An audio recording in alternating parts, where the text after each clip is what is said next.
sekarang kita ke sini untuk Waalaikumsalam. Agenda apa ini? Agendanya adalah untuk menyampaikan Tuntutan. tuntutan agar supaya Ahok Untuk penetapan ini, untuk menyampaikan tuntutan untuk segera Ahok ditangkap karena telah terbukti melakukan berulang penistaan. Ya. Disampaikan kemana permohonan? Kapolri. I believe I am not guilty. That's why I prefer bring to the court. If we bring to the court, everybody will see the evidence. Everybody will see the video, and people will realize. So this is political? Yeah, Is this, this I a believe political this is. campaign That's against why you? I need go to the court to prove this is political, not a law. And who's funding it? I don't know. We don't know, but I believe the president now have the intelligence. I believe they know. This is not easy. You send more than 100,000 people. Most of them, if you look at the news, they said they got the money, 500,000 rupiah. Ya, jadi begini hari ini kami Wirana Handono dengan koridor dari Desember kita surat kepada Kapolri dikhususkan kepada Bapak Kabar Eskrim.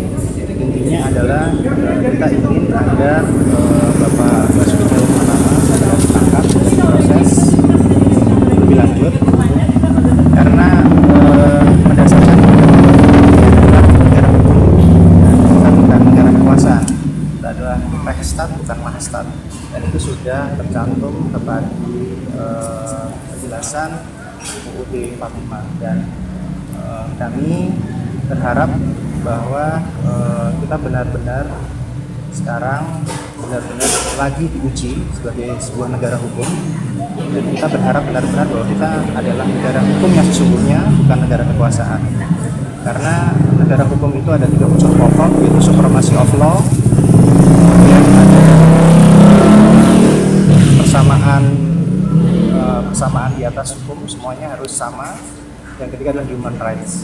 Nah, equality before the law ini atau unsur nomor 2 ini yang sedang kita uji hari ini, apakah kita benar-benar negara hukum atau negara kekuasaan yang hanya mendukung atau menyokong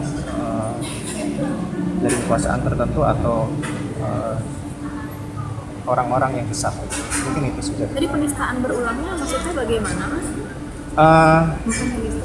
Kami bisa jelaskan bahwa berulangnya itu kita mengkhawatirkan jika tidak ditangkap, beliau akan Pak Basuki Cahayapurnama akan mengeluarkan statement-statement yang sebenarnya merugikan dia sendiri secara pribadi maupun institusi, karena dia pejabat negara walaupun sedang cuti.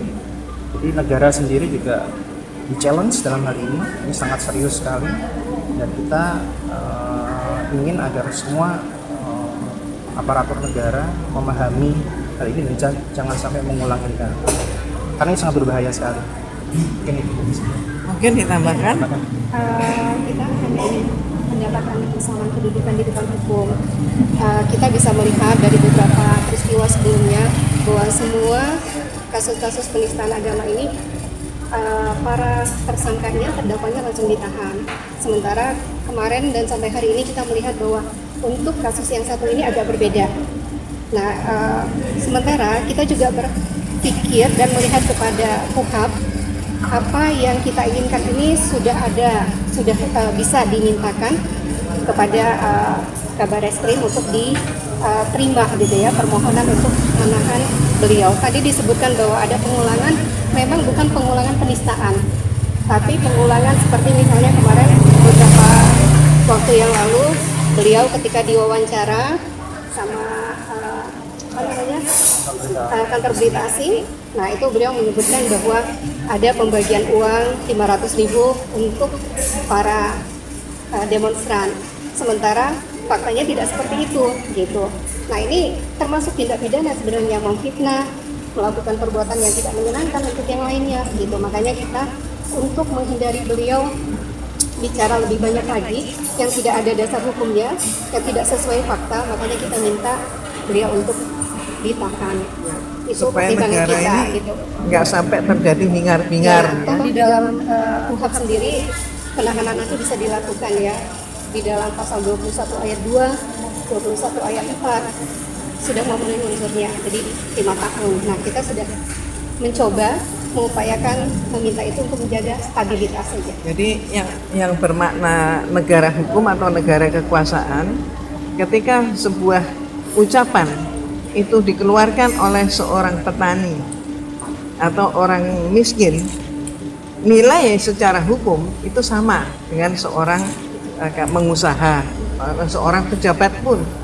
Nah, negara kita ini sedang diuji. Ujiannya antara lain dengan peristiwa ini. Bedanya ini, menghukumi seorang Ahok dengan menghukumi rakyat jelata. Kalau seorang Ahok kemudian lepas dari jerat hukum, kebal sampai orang mengatakan dia kebal hukum, maka berarti sangat-sangat disayangkan negara ini ternyata bukan sebagai negara hukum, tapi sebagai negara kekuasaan. Kita tidak ingin hal itu terjadi, dan mudah-mudahan kita bisa segera bangkit dan seluruh penegak hukum pun mampu menegakkan hukum sesuai dengan amanah yang diterimanya. Itu ya, oke?